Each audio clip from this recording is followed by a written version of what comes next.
think we can start office hours this week. Yeah. Should we start our office hours? I think we can. Let's do it. Let's start office hours. What day is it today? Do we even know? It's Friday the 17th. Yeah. We start our office hours? I think we can. Start. All right. We're rolling. So what are we going to talk about today? Well, first of all, we should say who we are. Yeah, all right. I'm Sarah Mayer. I'm one of the partners at Shift Collaborative. I'm Cynthia Closkey. I'm the other partner at Shift Collaborative. And this is Shift Office Hours, where we jump online on Friday at lunchtime to give you some marketing things to think about. Lunchtime, East Coast, I should say, while you're either eating your lunch or sip on your coffee or checking your email at the beginning of the day. That's right. And if you'd like to participate, be an active participant in our office hours, we certainly welcome that. We have the online chat here with YouTube going, so you can feel free to drop in any questions that you have around marketing topics, communications, design, web things, SEO, whatever you want, you name it. We will attempt to answer it. So feel free to chat those questions. If you're a little shy about a live chat, no worries at all. We do have an email that you can shoot your questions to. So it is officehours@shiftcollaborative.com. That is in the sort of description, I believe, possibly, if you can't remember.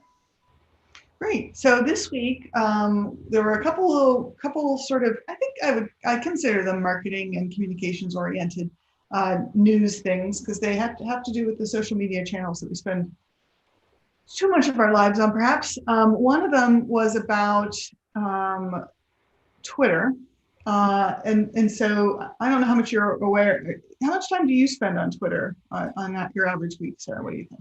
You know, it's not a channel that I spend a ton of time on. I probably check in just superficially, a couple times a week, see kind of what's trending, what's going on, maybe interact with a few things, but not my primary channel. Well, for me, it tends to be probably my primary channel. It actually is a major news feed for me, and frequently I have even the news sources that I follow that I read. I'm following them on Twitter as well. It kind of highlights their posts. Anyway, I do spend a lot of time on Twitter, and on Wednesday when I was on Twitter, there was a time when all of a sudden there were no accounts with blue check marks.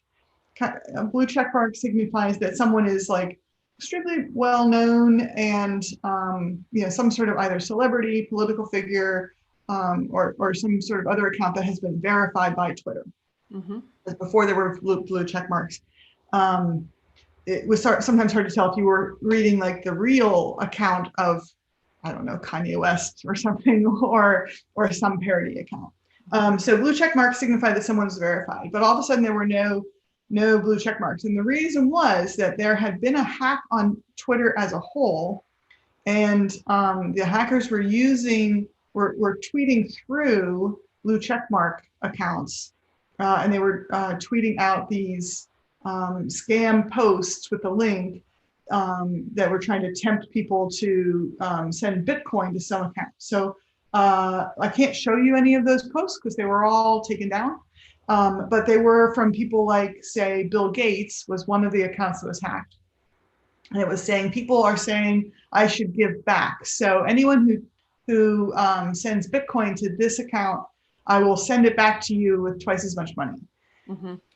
And so it looks as though, and there was a bunch of these accounts. Now, I don't play in Bitcoin in the first place, which is a whole other thing. But so why the verified accounts were taken down was that Twitter couldn't figure out which accounts were hacked and which weren't. But it seemed like everything was happening through verified accounts. And so they just disabled all of the verified accounts until they could figure out what it was. I mean, it's kind of like the pandemic shutdown of tweeting. And so the rest of us were left there just it was like early Twitter, it was, the grownups were all gone. Just the kids were left at home. Yeah. Well, so this was happening Wednesday and into Thursday. It's now Friday. Are these have they sort of righted the situation? Are they back? I read little, but that they figured out that they had hacked some of Twitter's internal tools for running Twitter, I guess. Yeah, that seems to be the case, and it raises a whole bunch of like security type questions. So the point is not that only the verified blue checkmark accounts were at risk. All of our accounts, everybody that was on Twitter was could have been posting from, but these hackers were only posting from the blue checkmark ones where it would be reasonable to. I mean, it's crazy to think that anyone would read Bill Gates saying, "Tweet some money at me, and I'll send some Bitcoin to me, and I'll send it back to you." Like what? Who? But people are gullible. And they got $120,000 from it. So some people did take them up on that offer. I mean, usually you hear something gets hacked, it's in the millions. So 120 seems, relatively low, but still considering how spammy some of those things look, I'm surprised. Absolutely. So it does seem like the takeovers have subsided, but it's still, I don't think they completely know how that they've locked this down. So it is still a little bit of a crazy situation. So at this point, the federal government and FBI and others are involved because obviously this violates all sorts of laws. Yeah. And so I assume we're going to hear more as we go. But I think it's a good warning for all of us. Number one, if something seems too good to be true, it is probably too good to be true. And second, the way that they got into the employees, the Twitter employees' accounts was through social engineering. In other words, pretending to be someone that they weren't and convincing someone that something was legitimate. And so it's a good reminder also to be thoughtful about your security precautions, even if just your website or your business as a whole. Mm-hmm. Yeah, definitely privacy and security are big topics in our world today. So. Yeah, I mean, all this world of like questionable news and what is your source and everything, it's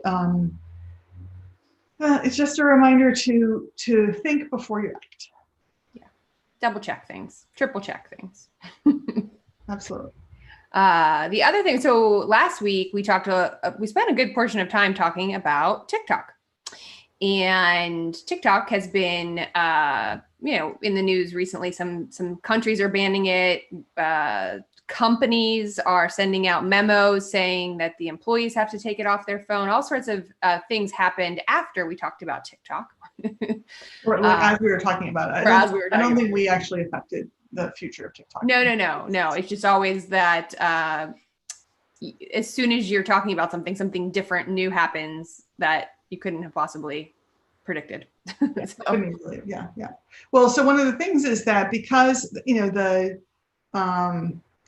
the Secretary of State, Mike Pompeo, said that, the U.S. government is thinking about banning TikTok because it's Chinese owned and there's security risks. Some of his logic there really pretty flawed, but the point is that there are a lot of questions around TikTok, and so people are like, well, what are the alternatives? Now that people have come to adore seeing these 8-second videos looping through our lives. And one of the new possible players is this company called Byte, B-Y-T-E, which is apparently a second coming, if you will, a new version of an app that used to be around called Vine. Now, do you remember Vine at all?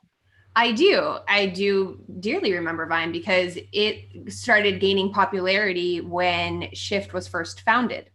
Oh. And so I remember us, kind of as any new tools emerge, researching it and trying to harness the power of it. And so those were 6-second. They were 6 second. I think they're making some changes. Yeah. So at the time, that was the bite-size video that that time was new. Mm-hmm. Length was new. Yeah. And even the idea of the looping thing and the visual play and so on. And I remember that it had a nice integration with Twitter, so you could do your Vine post and post it on Twitter, and it would play just as the videos do today. Right. So Byte apparently is a new video looping app, was released back in January, and it similarly has some of the same kind of qualities that TikTok has, they seem to be adding in features and modifying, going to the 8-second length and doing some other things to like make the nervous TikTokers feel welcome and feel like they're in the right place. So I think it's worth checking out if you're checking out video as a general thing. I remember playing with Vine a little bit when it was new with my niece, who at the time was very into video stop motion things and so which she still is really. And her making a number of little videos of my, at the time, 3 cats. And then of her like playing on swings and all sorts of things. So I think there's a similar kind of appeal that you would see today with these apps. Yeah, I mean, we know that among the younger generations, they are prone and drawn to creative pursuits. So any platforms that enable creativity and, you know, showcasing your creative talents are going to do well with the younger set. Yeah, and with some of us oldies as well, I suppose. Yeah, that's true. I like to watch it all. What was fun, I remember about Vine, like you could pause it and then, so you could do this kind of like, you know, these fast jumps and things. So it was like editing right within the app. So it's going to be fun to play with these new versions and kind of see how this marketplace, this short form market and short form art form will continue to evolve. Yeah. Cool. So those are just some of the topics that we've been paying attention to leading into Friday this week. But we also want to talk about a few other things today. So something that we've been paying attention to, that we always kind of pay attention to because we're in the marketing advertising industry, is, you know, commercials and campaigns and different ways that, you know, commercials capture our attention and capture our heart and, you know, move us to you know, buy a product or become a loyal fan of a brand. So something we always watch, but right now we are definitely paying a lot of attention to, you know, how those ads are landing during the pandemic. And there's been, you know, probably you've noticed a big shift from the ad content that was being released at the beginning of the pandemic to where we are right now. Which is just kind of what advertisers do. They pay attention to the moment. They think about, you know, how are we all feeling and what are we doing and what do we need to be doing and respond to that moment in time. So a good advertiser at least does that. So yeah, so I think, you know, prior to, you know, the pandemic, we were seeing, you know, a lot of sort of very humorous, entertaining ads. I'm thinking about ads in which I think it was Mint. I didn't see the whole commercial, but they're like dipping their fingers in the nacho cheese and like feeding cheese to each other. And they had to pull that pretty quickly. But that was something that, you know, prior to the pandemic was an okay ad. Sure. I mean, whether they were video ads or other kinds of ads, immediately what we did with our clients, and I think just basically all advertisers everywhere were doing, was evaluating your visuals and saying, does this fit the moment?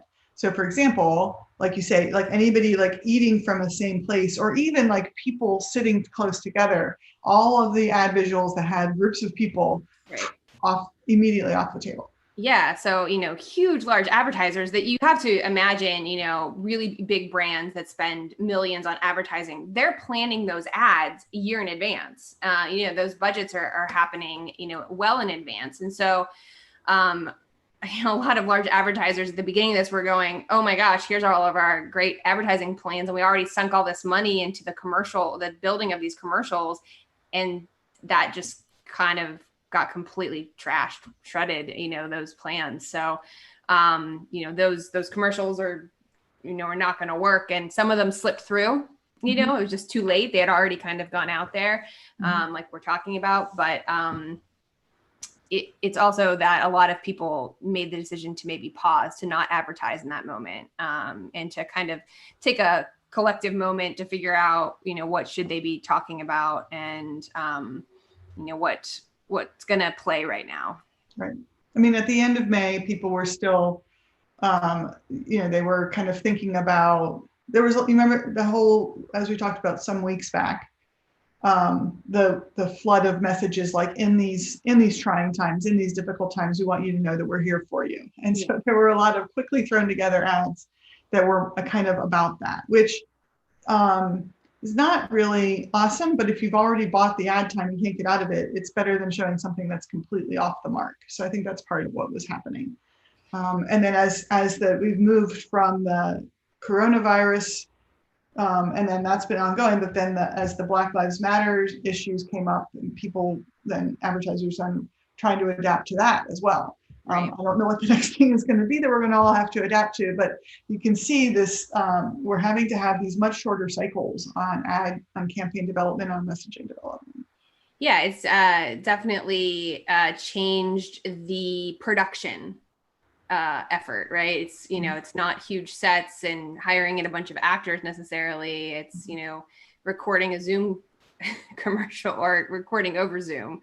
Right. It's really recording at home. Producers are doing stuff in their homes, and it's really shifting how ads are being created right now, which is kind of interesting and something that, I definitely want to see how that evolves once we get post-pandemic too. Are some of those tricks and tips and techniques, I assume they're a little bit more I have to assume it's more cost effective to shoot a commercial from your house. Yeah, I think that the concern people are having, and like we're always struggling with the video quality and the challenges of streaming, how shaky it can be, or all of a sudden your video quality is poor. You don't necessarily have the sound environment that you would certainly in a proper recording booth, but also a sound stage or anything like that. I mean, I could have right now ambulances driving by. My cat is sitting here. He could sit up and talk to me in a minute here. Yeah. So that's definitely but because we're all living through that, I think we're a little bit more accepting of it. And so advertisers are beginning to dip their toes in the water of, can I just do this? Can I just try this? Yeah.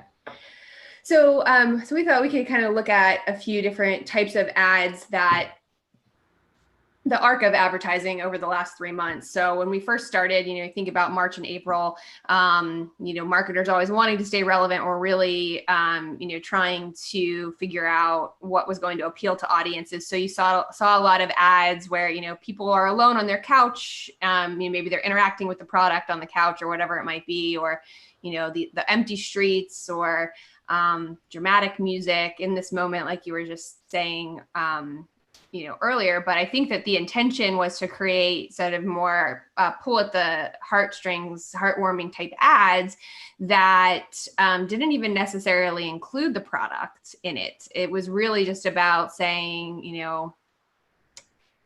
we're here and this is what we care. It was really trying to show a human side of some big brands like Uber or Walmart or Facebook, kind of the stay home for those that can't kind of messaging. So, it was more emotionally charged type advertising. Right. Trying to say, we are in this with you. Yeah, we're in it together. We all need to do our part. That's kind of messaging as well. Right. So this Jack Daniels ad, if we could show, is one that sort of fits in my mind, fits into this category.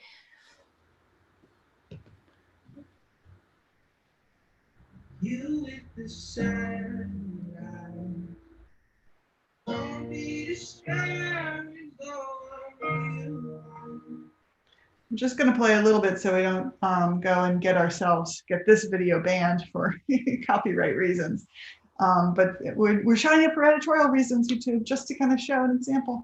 But you can see you're getting the music there, you're getting the solo people interacting like solely through their phones, and people feeling emotional. And Jack Daniels wants you to know that when you're doing that, the best thing you could also do is also have a nice little glass of whiskey or a cocktail.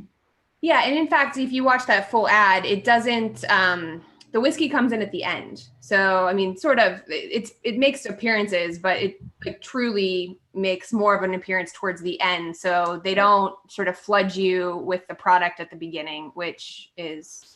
Yeah, I mean, we're a good 30 some seconds in before we see the product at all. Yeah. Yeah. And I think that, what I was mentioning with the Uber, the Walmart, the Facebook, they're not showing necessarily the product. In some of those cases, they're showing their employees, their people, what matters. They're trying to say that those are the people that matter to them at the company. So yeah. So definitely a lot of more emotional style ads at the beginning of the pandemic. And those were working.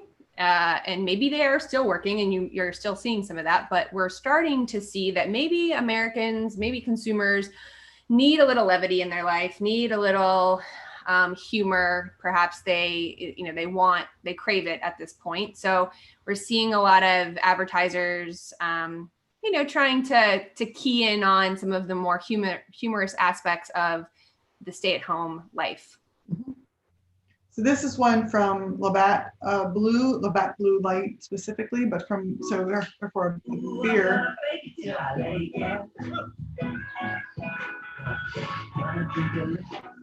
So that's that's a cool little song too. Yeah. But so there, you've got this, we're having a little bit more humor. The product's a little bit more upfront.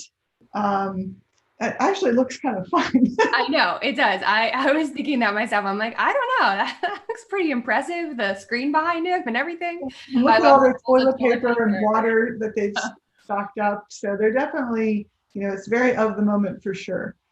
Yes. Look at all their water bottles. My gosh. They are prepared. The balloons and everything. So it's a very fun concept. And so this kind of a thing, we're warming up, we're cheering up a little. Yeah, everything will be all right. And I'm not sure why all of our examples are drinking, but they're among the things that you can do during the pandemic. I guess so. When you're staying at home and there's not much to do, or you've been through all of the, make your own art or whatever, having a drink. Bake all the bread you can manage. Bake all the bread, all the things. Alcohol is definitely popular right now. Right. So here's another then with Bullet Frontier whiskey. Do you want to summarize this one again for us, Sarah? Yeah. So this is, kind of trying to mimic drinks with friends is how I would categorize it and sum it up. But it's just really things around your house that look like a face. And then he gives everybody a name and, again, you don't see the product until the end. I mean, you see it at the beginning there. Saw the product for a little tiny bit at the beginning, but otherwise we're trying, we're all going a little stir crazy. Yeah. And it's just kind of like, we're a little crazy. So we're turning all these objects into friends and family members. Like that guy, the mop, is an uncle. Uncle somebody. The other fun thing about this, the other interesting thing about this is that the video shoot for this could also be a very solo shoot. So it's a safe thing for, you got to get the equipment, but you'd be able to do, the sound mixing perhaps separately and just be able to do that in a kind of as safe a way as possible. So yeah, cheers to Bullet for another fun and funny commercial.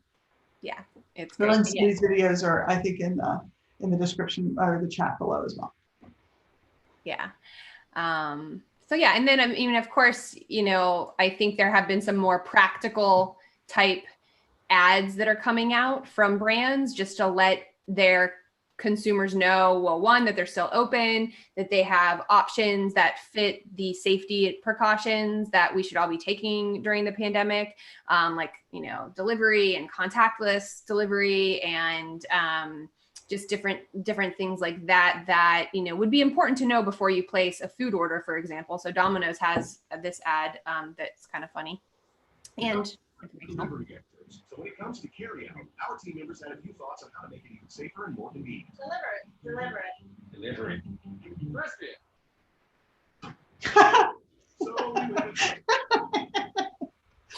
Exactly.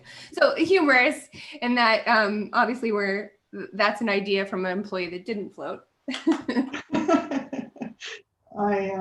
That's fun.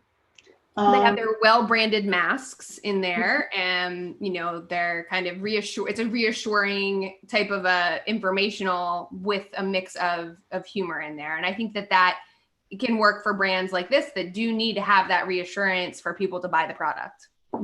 Exactly.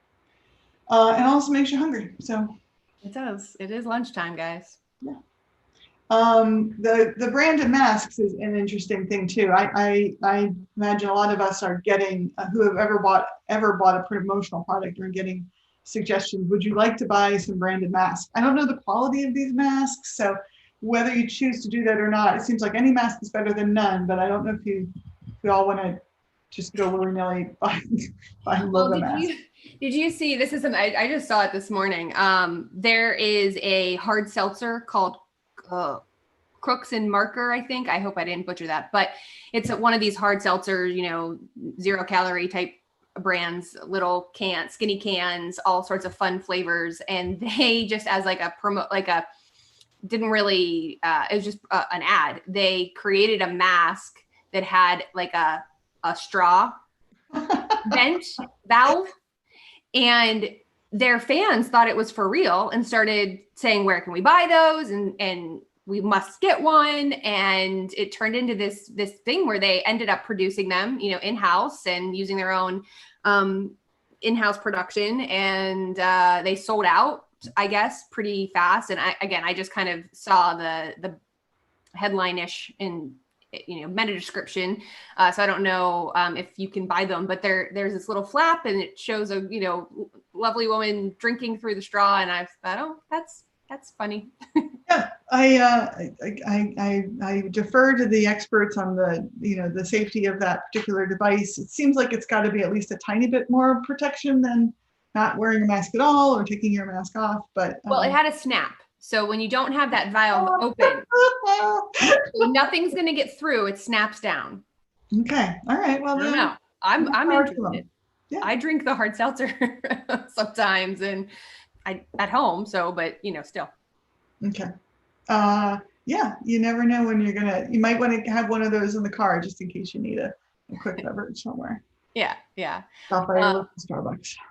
Yeah. So maybe a good time to kind of take a pause and let those that are watching, if we have these topics that we find interesting that we're talking about, but if you have questions about things going on in your world as it pertains to marketing and advertising and all the things, please do chat us using the chat here on the YouTube.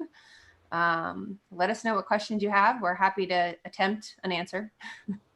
And you can also send an email to, alternatively send an email to officehours@shiftcollaborative.com. That'll come in and we'll all either bring it up right here. We'll take it around to our team if it's during the week and then bring it up next week.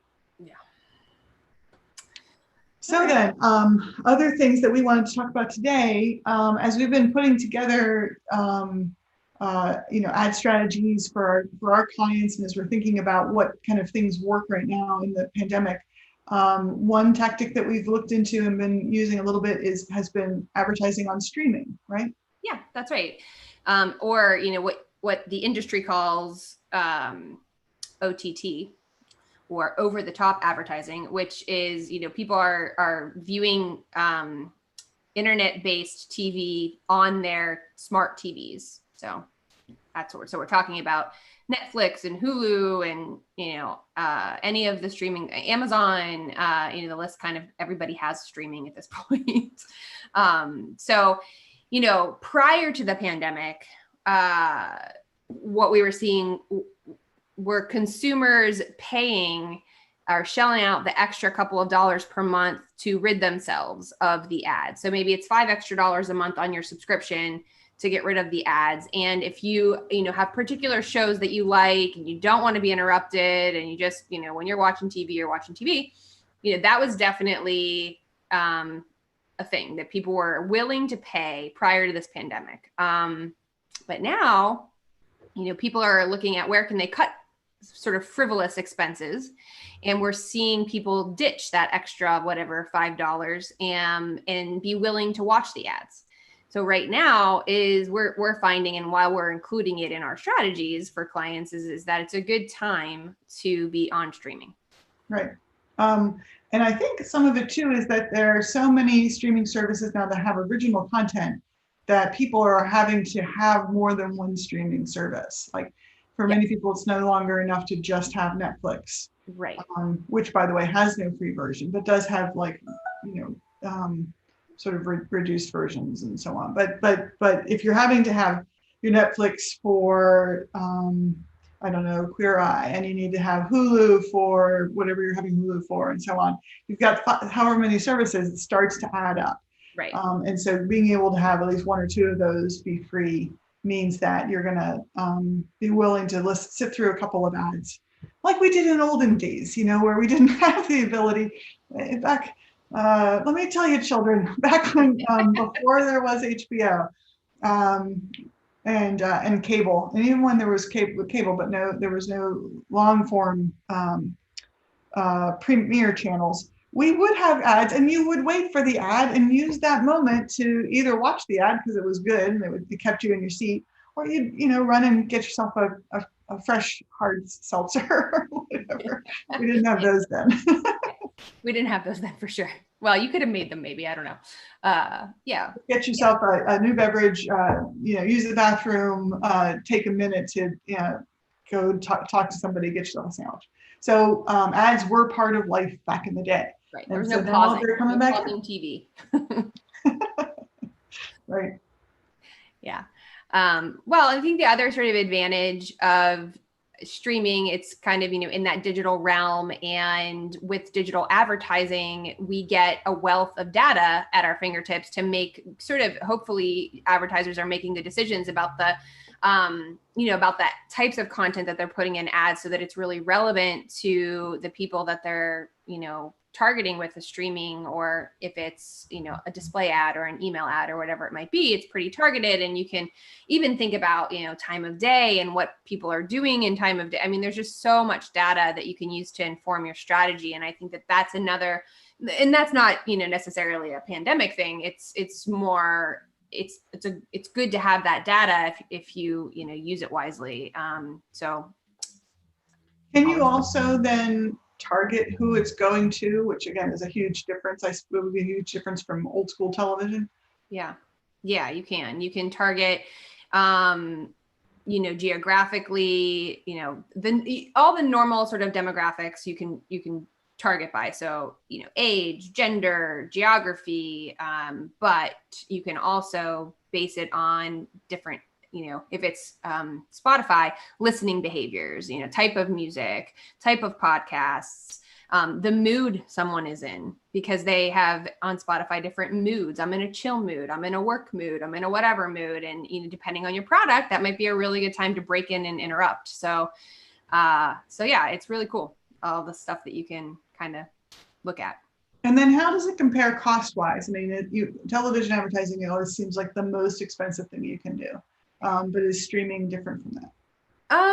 Well, I mean, it certainly can be as expensive if you're going to do a highly produced commercial. There's still going to be all those same costs. I think that there are you can spend still a lot of money if you're a big brand in streaming. So there's that. But there are some emerging self-service tools coming out that are really built for a smaller advertiser that has a fixed budget or a limited budget. And Hulu is beta testing one right now. It's not, I've applied for the early access to it. I haven't gotten it yet, but yeah, they're sort of testing one. But the one that we've been using the most and finding works really well is Spotify's self-service tool.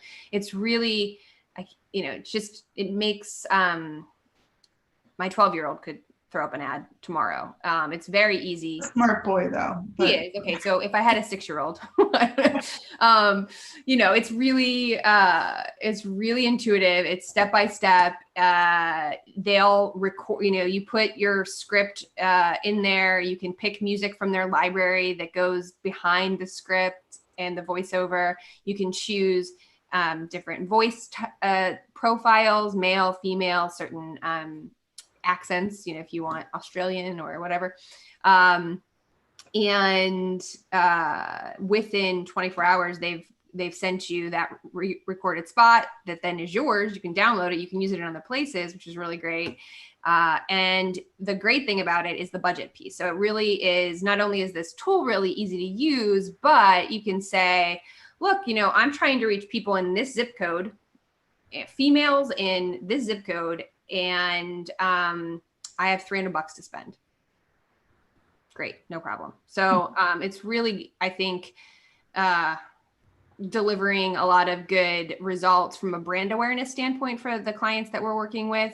They're doing other things that complement Spotify ads. So they're running, perhaps lead generation campaigns with Google search where they are more conversion driven, and the Spotify ads kind of just, as we know with advertising, it takes multiple touches for a person to be motivated to take action.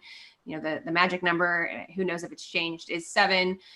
So, if someone hears that Spotify ad, but doesn't take action, but then goes and searches for a similar product later and your name comes up in search, that is helping lift your brand efficacy there. That's awesome. And so there's a lot of these things where we can target them based on person, and then you get all these tools for building the ads. Can you advertise locally with streaming? You sure can. Obviously we're in the Pittsburgh market, and so we're most familiar with all of the different options here in Pittsburgh, but a lot of print publications, city papers, smaller printed publications have created podcasts that, they sell advertising on. Pretty much all of your local publications, whether they're print or radio or whatever it is, they have digital components. So they'll have their social media, which they, will do boosted or promoted posts for you on to reach their, they usually have pretty sizable audiences and engagement. They have email newsletters that they send, so you can plop an ad in there. Some of the radio stations also have streaming. They're streaming all of their local DJs, morning shows, afternoon shows, what have you. So you can do advertising there as well. So lots of different, I think, product units to reach that local audience. And that's, that would be any market. Excellent. So it really is a thing that we're encouraging people to think about.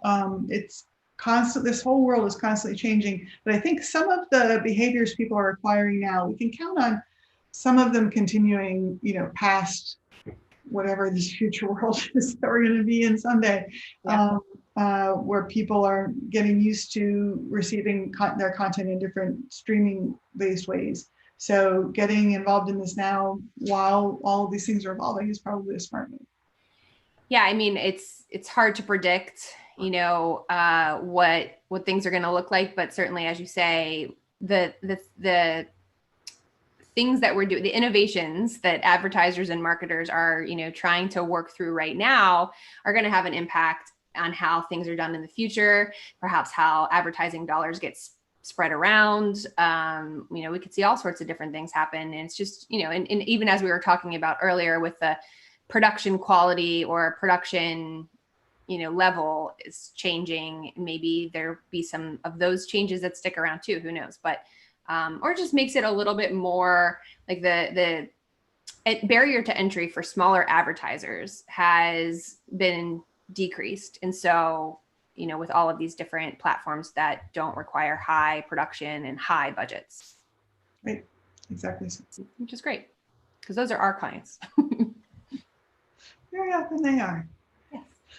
All right, so again, this is, by the way, anyways, just checking in now, you can tell from the name on the video, this is our office hours where we're covering all sorts of different topics, and we take questions and have discussions. And we thought today we would actually tackle something that is that frequently comes up. It came up this week for me.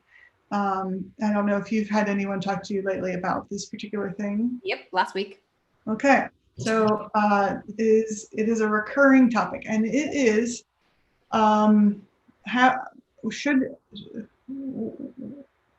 is it okay?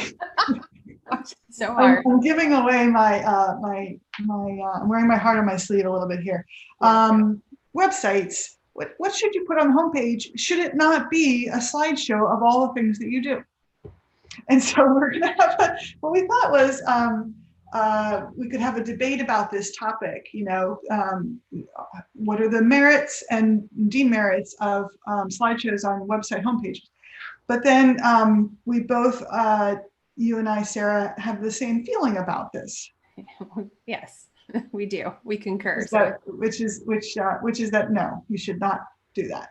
But that's not very discussed. You know, you can't have a debate about no. We both agree. We wanted to talk about it a little bit more. So what we thought we would do is we'll one of us will have to play devil's advocate. We're going to flip a coin, decide who that person should be, and we'll just spend a couple minutes here debating why you might or why you might not want a slideshow on your homepage. Now, one of the challenges is I've got to try and flip this coin. By the way, this coin is, I'm not hoarding them, although there is a coin shortage, but but this coin is, you know, it's a nickel. Real. It's real. It's a real coin. Okay, so I'm going to try and flip it. All right. I can't work a lighter. I'm not very nimble with my. I'm also not a good at any of those things. So I'm glad you are brave enough to be doing this. Am I calling my thing in the air? What am I doing? Okay. Call it in the air. You ready? Right. Heads. What'd you say? Heads. And heads it is. Oh, okay. Oh, there he is, Great. Thomas Jefferson. Then that means I get to pick whether I'm for or against, right? Yes, yes. That's easy. I'm against. Okay. So in that case, I'm gonna share some of the merits of a slideshow on a homepage, and reasons why it's the best thing that you could do on your homepage. I'll make the case first, and then you can Rebut. counterpoint. Okay.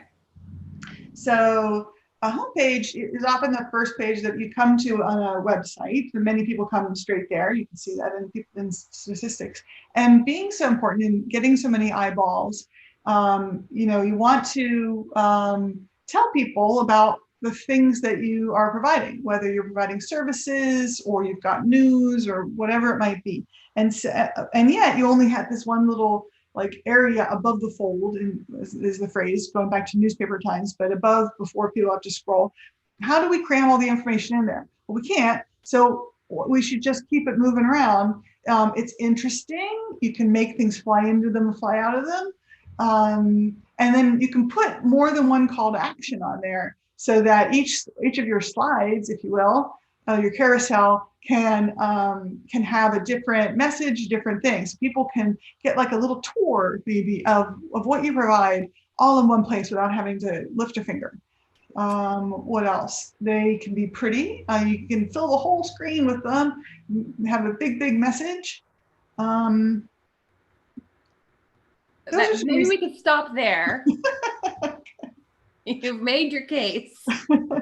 I might come up with one more, but do you want to make one more now or after I rebut? No. Okay, so you've said a few things. One, it allows you to use prime real estate on the homepage, which is, 99% of the time, the most heavily visited page, first visited page that anybody goes to. Okay, well, because so many people use that same real estate and do it in the exact same way that you're describing with, let's say, 4 slides rotating continuously, users now just skip over it. They know, they've learned that they don't get actually any information from it or relevant information to them specifically. So they are subconsciously just ignoring that whole area. So in fact, what you put after the homepage slider is probably more important than the homepage slider itself. You also said about the ability to get multiple messages, multiple call to actions. Okay. So the problem there is that if you've got 4 messages, if you got 4 slides, that's 4 call to actions. And that is overwhelming for a user to even know which one's the right one for them. The message that they see first might not actually be the message for them. And they might not be willing to sit to get to the 3rd message, which is the message for them. It is an absolute proven fact. There's been lots of studies about the dismal conversion rates on clicking of the homepage slider. So we had talked about in a recent Shift On video series, the reporting. It's our videos we shoot sort of now every now and again. And we did a whole sort of thing about reporting and looking at Google Analytics, for example. So we want you to be looking at Google Analytics. And if you are, and you do have a homepage slider, well, this is a really good time to prove us wrong. if in fact your homepage slider is working for you and you're getting click-through rates, kudos. I would like to see that data. I really, really would. What else did you say? Something They're about, cool. what'd you say? They look cool. They look cool. You know, lots of things happening and busy. Okay. Again, I think that goes back to it almost looking like a spammy ad. And so that's another thing that users are going to they're just going to skip over it. They just don't have room or space in their brain to absorb that. And they don't want to. It just looks like an ad to them. Mm-hmm.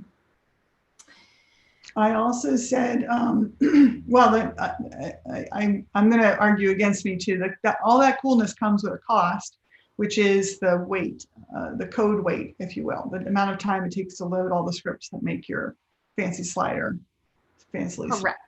Yeah. There's all of that extra code that you need to make it work on a desktop well, and it really drags down your page speed, which, as we've talked about here frequently or recently, page experience, the user's experience is very important to getting ranked for search. And it's going to become even more important in early 2021. And part of a user's experience on a website is how long it takes to load all the stuff on the page. You have so many things that you don't even realize are getting loaded in the background. And the more you have, the more it can take. And you will lose people because they're waiting for something. And that slider is a frequent offender of page load speed. I'll also say, I mentioned the desktop. So sliders, and you didn't say this, but I'm going to say it anyway. You can tell me that I'm wrong, I guess, are not good on mobile. Okay. So if you think about the desktop, and this is another thing that I see that drives me crazy, but you'll see a slider and you'll see the little arrows on the side that allow you to advance, go forward, go backward. It's going to automatically probably go, but you can stop it and control it. And then sometimes you'll see duplicate controls where there'll be dots. And so you can click, oh, I want 4 or I want 7 or whatever it is. Just too much, right? And on mobile, that's just not going to work because we're used to, finger movements and not clicks and that sort of thing. And it's just optimized. Now it's really small and it just doesn't work on mobile. There's also, there's not like a standard interface, which is kind of part of what you're saying. And so we don't know. So we have to think for a second. Now, is this the kind where I click the arrows, or is this the kind where I swipe, or what do I do with this kind? Yeah. And again, the more that you make people have to think, the less they're going to be ready to hear what it is you're trying to say. Yes, absolutely. I think the other thing that's offensive about sliders is that one of the ultimate rules in user experience and user interaction design is that you want to put the user to your site in control. And when you have a feature on your website that's continuously looping and it has call to actions in it, they don't have control of that. They have to stop it themselves, or you're taking the control away from them and saying, this is what I want you to see. Mm-hmm. And in fact, it might not be what they want to see. It's really much better to let people sort of skim down. Their eyes can skim through all the things you were trying to show them in that one slider. They can't skim when they're waiting for a slide to go. So right. You want them to skim until they find the thing that's closest to what it is that they want, and then they can take action. Yeah, I think the other big thing too that is so important is that their sliders they don't really pass the accessibility rules. So, making your site accessible for, say, somebody with a visual impairment, those sliders with those little sort of de-emphasized carrots, arrows, there's not enough contrast there for the visually impaired to pick those up. So they can't even they don't even have a hope of controlling that slider because they can't really see that. And you just really, you don't want anything on your site that's going to alienate anybody. Certainly not someone that is trying to access your information. So it's just not good for that. Absolutely. So, all right. So you won. You've convinced me. Yay, I win. Down with sliders. So what should we do instead? If we're not putting a slideshow at the top of the page, just because we can, what should we be doing? So, I mean, I think that at all times as marketers, we need to be thinking about what is the most relevant content to the users coming to our site or the users that we want coming to our site. And so we should put content in that homepage real estate at the top above the fold that is going to match user intent. So we're seeing a lot of trends in having personalized content or what's called smart content. So, you can know certain geographic regions that are coming to your site. You can target that by IP address, and you could show those people in a certain area a certain picture, a certain message. So you can really tailor based on that. You can take polls or quizzes to get information from your user base to find out what content is most relevant to them in this time and show that content. So, in order to make smart content work for you, it does take another whole level of analysis, and you have to be looking at your data and you have to be focused on your audience. But I would contend that you should be doing that regardless of what it is that you're trying to make better. Absolutely. To the extent that you can figure out what a particular person is looking for when they visit the site, of course you want to show them that first, and it just makes the most sense. Yeah. If you don't know that, you can at least know that they typically ask, there's probably 4 different questions that people ask when they come to a website. What is this place? Am I in the right place that I thought I was going to? What can I do here? Where do I start? And what's possible? So answering those questions in the first couple seconds of a person arriving at a website is going to help them know, am I in the right place or not? Maybe they're not in the right place and they should leave, and that's fine. But if they are in the right place, how do we help them understand that? And so this is where good branding, good messaging, things that say, this is a site where this happens, or you can do this, that is key. And so using that top part of the site, the hero area, as we call it, why do we call it hero area, Sarah? I feel like I looked this up and I found an answer, and now I completely forget. I guess the only thing I think about is like a hero standing, a superhero kind of a way. Picking up space. Here we are, or maybe it's here we are, who knows? But anyway, so that top part we call the hero area. You want to be the key message, which could be sort of your current campaign, that you've got an advertising campaign and people might be coming to your site for that. If something is important enough to be your current campaign, maybe it should be. Your website is a place to feature it. It could be the main new product that you've just released, or it could be an explanation of what it is that we are. And so those are the kind of things. So our elves in the back, by the way, are letting us know that a hero image is a large web banner image, but where it came from is a little bit still unknown to me. It's the first visual element a visitor encounters when it comes to a site. So it's a hero type shop, which is that kind of a thing. Yeah. Interesting. All right. Thank you, Elf.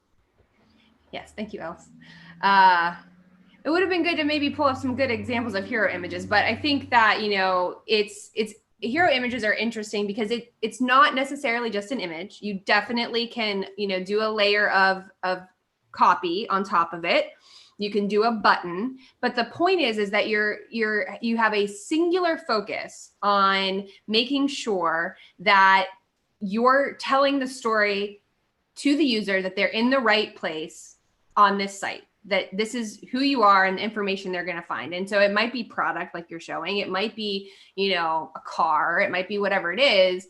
But it's just done in a way that tells you, it's a signal that you're in the right place. And this is the kind of stuff that's on this site. Apple is always the example that I gravitate to first in thinking about how to use the real estate of your homepage well.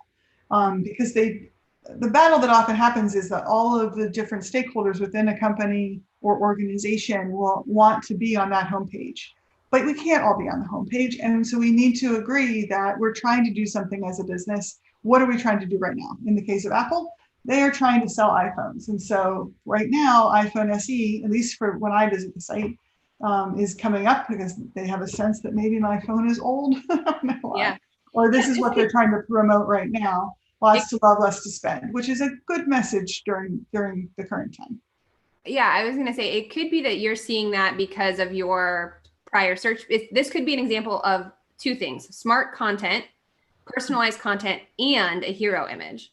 So my guess with the sophistication of Apple's marketing that's possible, that they are showing you things. But in the case of you do have all these different products or stakeholders that want their messaging on the homepage, you don't have to fight over it, because that's the beauty about having a website. You can make changes to it and you can test it out, and you can have the iPhone on for a week, and then the watch goes up the next week, and then the iPad goes up the next week. So, you can, the hero image doesn't mean static stays forever.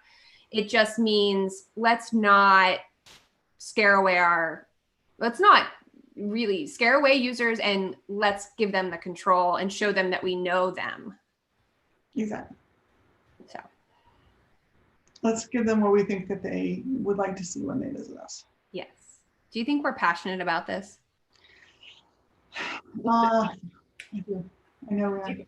I honestly, if we could just clip out this portion of office hours and share it with anybody that's thinking about putting a homepage slider or has one currently and is trying to make the case internally for getting rid of it, perhaps we've given you some arrows in your quiver to do so. Sure. I think we have, and if nothing else, we've again mentioned the importance of either or both looking at your data and seeing if your homepage is doing what you want it to do. And second, A/B testing. Why don't you try your homepage with the homepage slider, and why don't you try it with a hero image? Let some optimizing plugin test those two out for you and see which of them is actually bringing better results. Yes. We're always going to advocate testing, because, if you don't have that historical data to make a good decision, then get some data, because, that will be in the long run what's going to actually increase your conversion rate. It's going to help you win new users over. It's going to be much, much worth the time it takes to develop a good test. Always be testing. A/B testing. Always be testing. We didn't talk about utilizing video or animation as a replacement, but that is another alternative as well. If you're creating great video, or you've got some great, something that's telling a story, and you can do it with motion, whether it's video, whether it's animation, then that is probably doing a little bit of what some people are trying to do with the slideshow. And maybe it's just, we can do those things now in a way that we couldn't have done them even 5 years ago. Yeah, I think there's a lot of really good executions of it. You can still see a maybe not great execution of using animation in that space, but video is a way you can easily convey, as we've talked about with these, short form videos, 5 seconds, 8 seconds, you can get the key message in there that you want people to take away. And it's just easier to watch a video. It's faster than having to read all the words you put on over the image, in fact.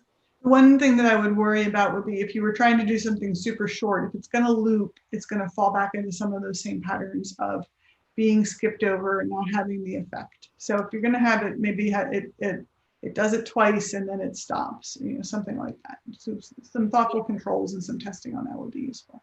Yeah, I was just going to say testing. ABT. Yeah.